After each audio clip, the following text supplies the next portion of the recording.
Welcome to EPG Padashala. I am Professor B. Hariharan from the Institute of English, University of Kerala. The paper that we are looking at is 20th century English literature, and the module that we are discussing now is James Synge's play The Playboy of the Western World.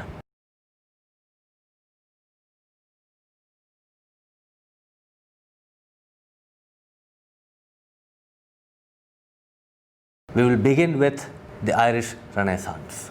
The Irish Renaissance was a cultural phenomenon of the early part of the 20th century. This Renaissance was allied to the national movement of Ireland. Ireland, we must remember, was at that time a colony of Britain. What did that imply? What were the implications of this nationalist movement? It signified, first of all, a revival of interest in Ireland's Gaelic literary heritage. This movement was also identified or even known as Gaelic revival. Now, this happened as a result of the retelling of ancient heroic traditions of Ireland through works like Standish O'Grady's History of Ireland in the last part of the 19th century, another work by Douglas Hyde, A Literary History of Ireland, again at the fag end of the 19th century. These are two texts that are often cited. The Gaelic League, which was formed in 1893, pioneered Gaelic revival. What it also led to immediately was the Irish theatre movement.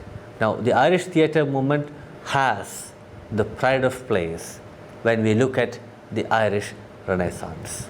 There are four main features of the Irish Renaissance. They are identified as four distinct movements.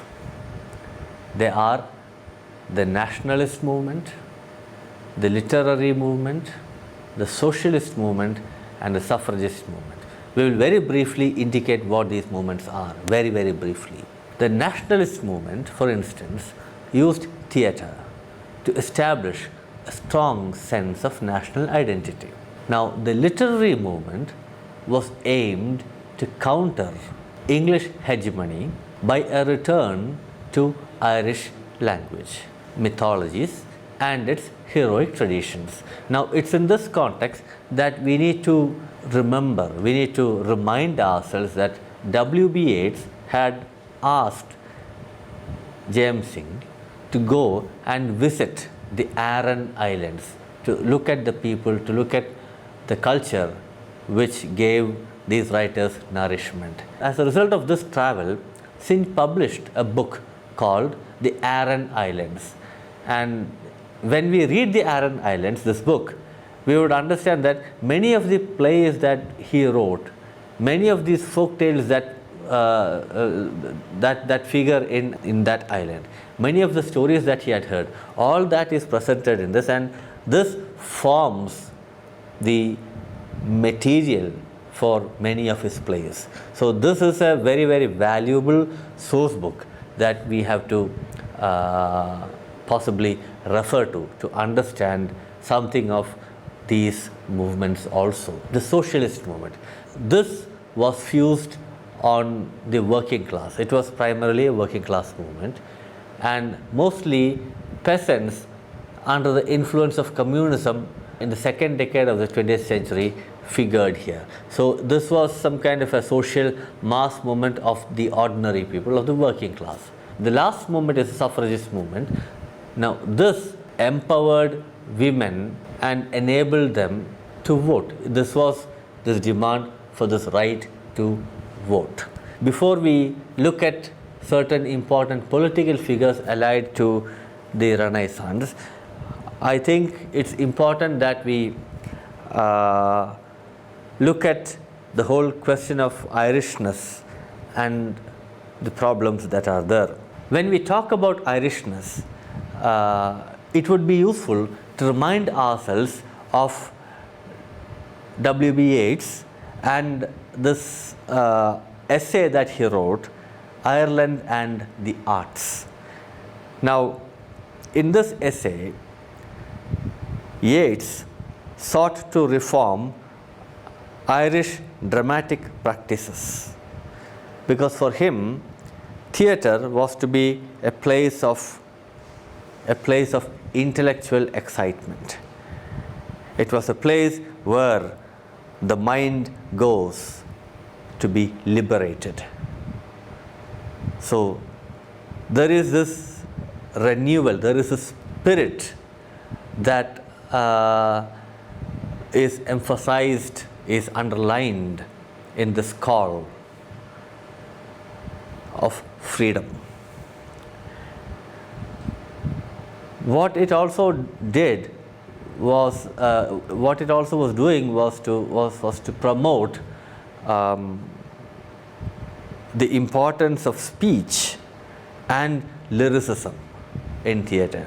Now, this is what we get to witness in the play that we'll be discussing, the Playboy of the Western World. We would see that in other plays written by Irish playwrights. Now let's look at the political figures. Some of these names are familiar to us, some may not be that familiar. Charles Stewart Parnell. This is a name that you would have come across when you did your lesson on James Joyce. Douglas Hyde, Thomas MacDonagh, who was one of the leaders of the Easter Rising in 1916. There is a poem written on this uprising. You have a list of a number of leaders who are remembered in this poem. This is a poem titled Easter 1916 by W.B. Yeats. There is Standish O'Grady and Oliver St. John Gogati. These were some of the political figures. Now, who are the cultural figures of the Irish Renaissance movement? Of course, we have to mention W.B. Yeats, Lady Gregory, George Moore. There was a painter in this group, George Russell. There was, of course, Austin Clarke, Seamus O'Sullivan, F.R. Higgins, Oliver St. John Gogati, we have mentioned that. Shaw, Bernard Shaw, who was not directly involved with Irish nationalism, Wilfred Blunt, Frederick Robert Higgins, Edward Plunkett, T.C. Murray, Lennox Robinson, the playwright Sean O'Casey, Edward Martin, Padraig Colum. These were some of the very important cultural figures of Ireland during that time. I want you to look at the visuals and try and identify, recognize some of the important founders of the Abbey Theatre. Now, the founding of the Abbey Theatre was in Dublin was a very, very important landmark, milestone for the Irish Renaissance. Lady Gregory and Yeats were the patrons of the Abbey Theatre.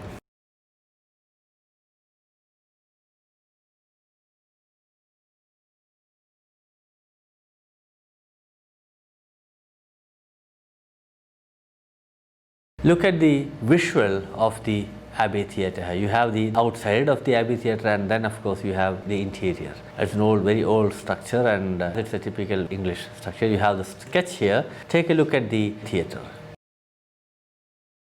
In its heydays, the Abbey Theatre provided a vital forum for the Irish nationalist movement. Along with other theatres, it helped to establish Irish culture back on its foot. It can be rightly said that the Abbey Theatre was the finest expression of Irish culture at that time. It will be good if you can look at the visual that we have, the playbill of the Playboy of the Western World that you have here. It will be good if you can take a good look at this visual that we have. What are the landmarks of the Abbey Theatre history? Now, in 1899, the Irish Literary Theatre was founded by Lady Gregory, Edward Martin and W.B. Yeats. In 1903, the Irish National Theatre Society was formed. In 1904, it was opened to the public. And this was followed in 1904 again in December by the production of 3 one-act plays. Almost a month after that, the Playboy of the Western World was staged there for the first time. The play was performed, as I said, in 1903 in January 26th. Once the play started, there were riots, and this is known now in history as the Playboy riots. This was the immediate result of the play, because there were some references in this production which some people found to be quite offensive. There were certain expressions that they could not accept. Religious sentiment was an issue, and all this put together, there was a section which thought that this play was an insult of the Irish people. Now, they thought that this play slighted Irish womanhood. Now, there was a line in this play which was the bone of contention, as it were. The line goes like this: a drift of females standing in their shifts. A drift of females standing in their shifts. Now, the problem was with the word shifts, because among the Irish women, a shift referred to female undergarment. So this was the problem. Now, the play also was accused of exploiting certain stereotypes, etc. But then the riot spread, but the Irish intellectual circle rallied behind the playwright, and so what could have spilled over into the streets and become a major issue did not happen, and the play did have a successful run. However, there were some people who very much believed that this play glorified parricide. Parricide is killing one's own father. So there was this view also kind of prevalent at that point. Now, these rioters were led by Arthur Griffith, a Sinn Féin leader. Now, he thought that the play was a vile and inhuman story told in the foulest of language. Now, we'll have to watch the play to decide for ourselves whether it's written in a foul language or it's a vile story, etc. The most important thing is that people like Yeats and others came to the press and they condemned the riots. Now, this is something that we need to keep in mind. Now, let us look at the setting of the play. It's set in County Galway. It's located on the western coast in the province of Connacht. You will see pictures of this place in the visuals that you have. I will very briefly give you the plot summary of the play. Any attempt to give a detailed summary, I have refrained from that, because that will take away the fun that the play has and the wit that the play has and the way in which characters emerge through the actions and the way in which they talk, their speech. This is a play where you see how a young man makes himself into a hero by just talking about something he claims to have done, and he becomes a hero. The story is like this. There's a young man named Christy Mahone who arrives in this place as a fugitive from the police, claiming that he has killed his father. This is a claim. Now, the peasants would like to hear the story, and they make him a hero. There's a barmaid, a very beautiful barmaid, Peggy Mike, who is the daughter of the barkeeper, who's Mr. Flaherty.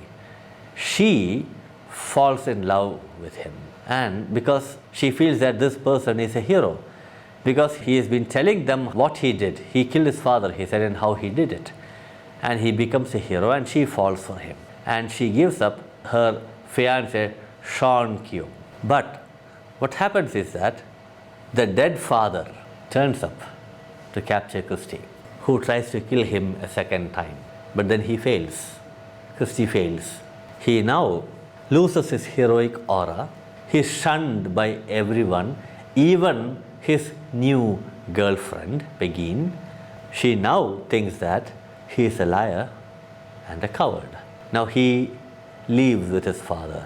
Peggy refuses Sean's offer of marriage. She is still feeling the loss of the playboy of the Western world, because there is only, as Peggy would say in the play, there is only one playboy of the Western world. Now this, in a nutshell, is the story.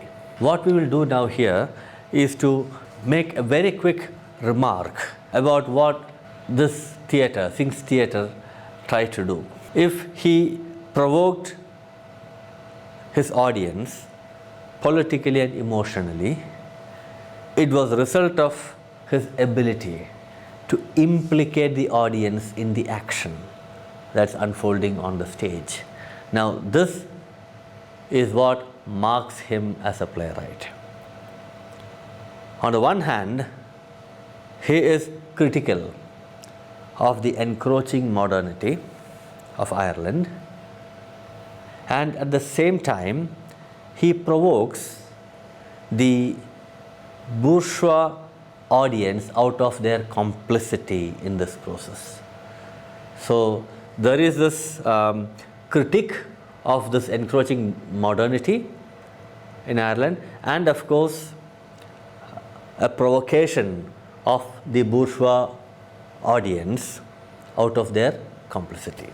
Now this is what he does in this play. Let us now look at the characters in this play. Christopher Mahon, Old Mahon, Michael James Flaherty, Philly Cullen, Jimmy Farrell, Margaret Flaherty, she is Peggy Mike, Sean Keogh, Widow Quinn, Sarah Tansey, Father Reilly, and Kate Cassidy. Now what I have done is listed out the names of characters. Now to know more about these characters, it suggests that you look at the word text that is available with this material. Now let us very quickly look at the title. The name Playboy refers to Christy Mahon. It's not used in the way in which we now understand the word Playboy.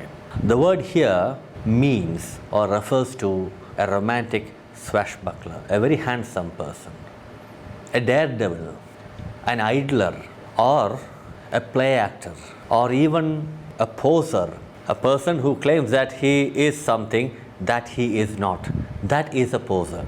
So a playboy could be any of these things, or it could be a playboy could be a combination of all this. Now this definition of the playboy fits Christy Mahon very much.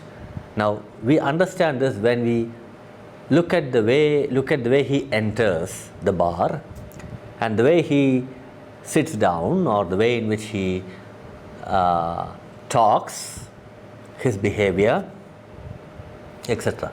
So this is the playboy. He is the playboy. There's only one playboy, as Peggy would say. What are the major themes that we have in this play? Now here again, what I'm going to do is list out some of the major themes and very briefly indicate something of the theme.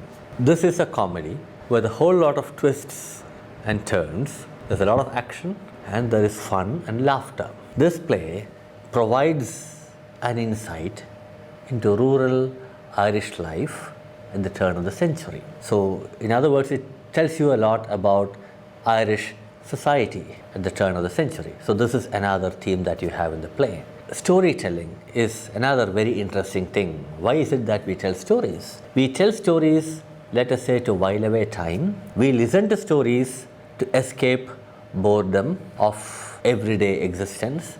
So this is another theme in this play, to escape from boredom or ennui of routine existence. This is another theme. Now this is what we get to see when all these people at the bar want to listen to something that is kind of unnatural. The fact that here is a fugitive from law who has, as he claims, killed his father and is on the run. Another theme here is, another thing that you have in this play is the satire on the naivety and the credulity of the peasant class. We said that this is a comedy, and certainly it has a lot of satirical elements. There is also a very significant, a very important theme of initiation or growing up. There is this young man, this is the way in which he grows up. Now look at this young girl here who falls for him. She has a crush on him. This is growing up thing. Look at all the young people in this play. This is the story of initiation, and therefore it has certain overtones of sexuality as well into it, though it's very, very subtly hinted. The other theme that of course is quite obvious is the theme of violence. I said in the beginning that there were readers, there was an audience that very much believed that this play was in some ways promoting parricide.